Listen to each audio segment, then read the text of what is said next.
Assalamualaikum warahmatullahi wabarakatuh. Salam Sobat Muda Petualang. Hargo Dalem, sebuah tempat berdasarkan cerita rakyat yang diyakini sebagai tempat moksanya Prabu Brawijaya. Di zaman akhir Mojopahit, nama Brawijaya sangat familiar di masyarakat, terutama masyarakat di Jawa. Bahkan, nama Brawijaya ini diabadikan sebagai nama sebuah komando daerah militer yang mempunyai wilayah tugas di Provinsi Jawa Timur. Ya, Kodam 5 Brawijaya. Di samping itu, nama tersebut juga digunakan sebagai nama perguruan tinggi ternama di Malang, Jawa Timur, Universitas Brawijaya. Bahkan banyak sekali jalan-jalan di Jawa Timur juga memakai nama Jalan Brawijaya.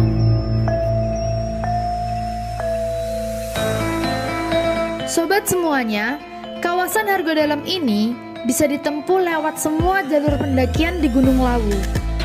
1. Jalur pendakian Candi Ceto dan Jogorogo. Maka sebelum puncak Hargo Dumilah, kita akan melewati kawasan Hargo Dalem. 2. Jalur pendakian Cemoro Sewu dan Singolangu. Maka setelah Sendang Derajat, kita akan bertemu percabangan, dan saat kita naik terus ke atas, maka kita akan menuju puncak Hargo Dumilah. Dan apabila kita berbelok ke kanan, kita akan menuju kawasan Hargo Dalem. 3. Jalur pendakian Cemoro Kandang dan jalur tambak. Maka setelah Cokro Suryo, kita akan bertemu percabangan di pos 5. Apabila kita ke kanan, maka kita akan menuju puncak. Tetapi apabila kita lurus terus, maka kita akan menuju kawasan Hargo Dalem. Brawijaya merupakan gelar yang dianggap melekat pada penguasa Majapahit, terutama Brawijaya V. Tetapi ternyata gelar ini diragukan. Hal ini dikarenakan gelar Brawijaya tidak ditemukan pada sumber-sumber primer di zaman Majapahit seperti prasasti ataupun karya pujangga di zaman itu. Nama Brawijaya ini sendiri baru muncul setelah zaman Majapahit sudah tidak ada atau sudah tergantikan dengan kerajaan setelahnya, yang terdapat dalam karya sastra berbentuk babat dan serat, seperti Babat Tanah Jawi, Serat Kanda, ataupun Serat Darmo Gandul, serta sumber cerita rakyat. Nah, sehingga keterangan mengenai Brawijaya ini berbeda-beda antara serat atau babat satu dengan yang lainnya. Sumber prasasti yang dibuat pada zaman akhir Majapahit menyebutkan bahwa penguasa terakhir Majapahit itu bergelar Girindrawardhana yang berkuasa pada tahun 1474 sampai dengan 1498 Masehi. Nah, menurut kitab Pararaton, bahwa Girindrawardhana ini adalah gelar raja untuk yang pertama, Bre Kahuripan. Setelah itu, Bre Mataram atau Keling, lalu Bre Pamotan, dan yang terakhir, Bre Kertabumi. Menurut prasasti Jiwu, disebutkan bahwa di masa Perang Majapahit terakhir, Dyahrana Wijaya berhasil merebut kembali kerajaan Majapahit dari Bre Kertabumi yang akhirnya gugur di Kedaton.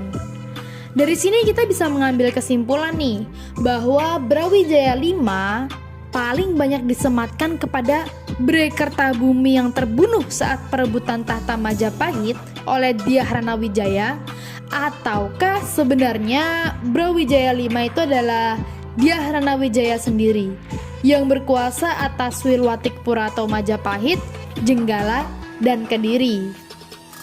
Cerita Brawijaya dalam Serat Kanda disebutkan bahwa Sang Prabu mengungsi ke Senggaru saat Demak menyerang.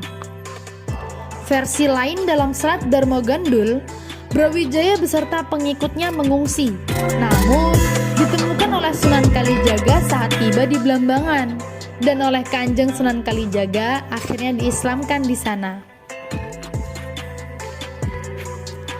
Dalam Kamus Besar Bahasa Indonesia atau yang bisa kita singkat dengan KBBI, Moksa diartikan sebagai tingkatan hidup lepas dari ikatan keduniawian.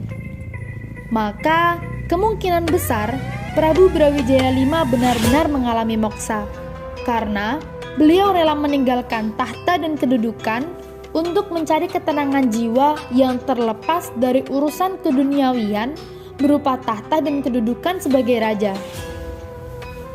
Istilah lain yang mirip atau identik dengan moksa, walaupun tidak harus disamakan, adalah fana, yaitu hilangnya keinginan yang bersifat duniawi dan bergantinya sifat-sifat kemanusiaan dengan sifat-sifat ketuhanan. Nah, sobat semuanya, di Harga Dalam ini diyakini oleh masyarakat bahwa Sang Prabu Brawijaya menemukan ketenangan jiwanya, rela terhadap ketentuan Tuhan Yang Maha Esa dan hilang keakuannya atau keegoannya. Beliau melakukan khalwat atau uzlah, menyendiri. Ya, sobat semuanya, tidak hanya di Arga Dalam saja diyakini Sang Prabu mengalami moksa, tetapi di banyak tempat juga terdapat cerita rakyat tentang moksanya Sang Prabu. Jadi, moksa di sini merupakan kondisi spiritual seseorang yang sudah tenang jiwanya dan mengenal Tuhannya dengan sebenar-benarnya. Kalau kita bisa ibaratkan bahwa kehidupan ini seperti buah kelapa, maka kita bisa menemukan kulit luar kelapa.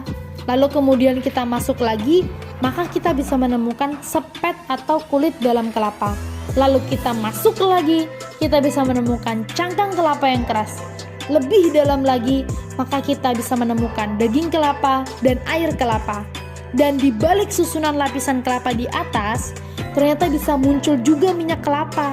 Nah, Prabu Brawijaya V ini telah menemukan minyak kelapa yang bisa diperoleh setelah melalui, dalam tanda kutip, proses.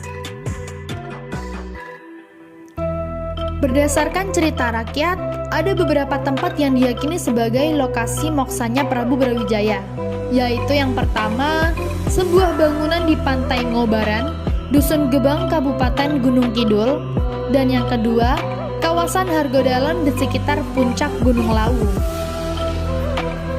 Oke, sampai di sini dulu sobat video kali ini. Kita akan lanjutkan pada video-video berikutnya yang lebih seru, menghibur, serta menambah wawasan.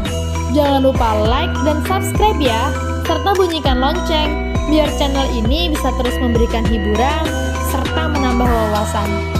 Wassalamualaikum warahmatullahi wabarakatuh. Salam Sobat Muda Petualang.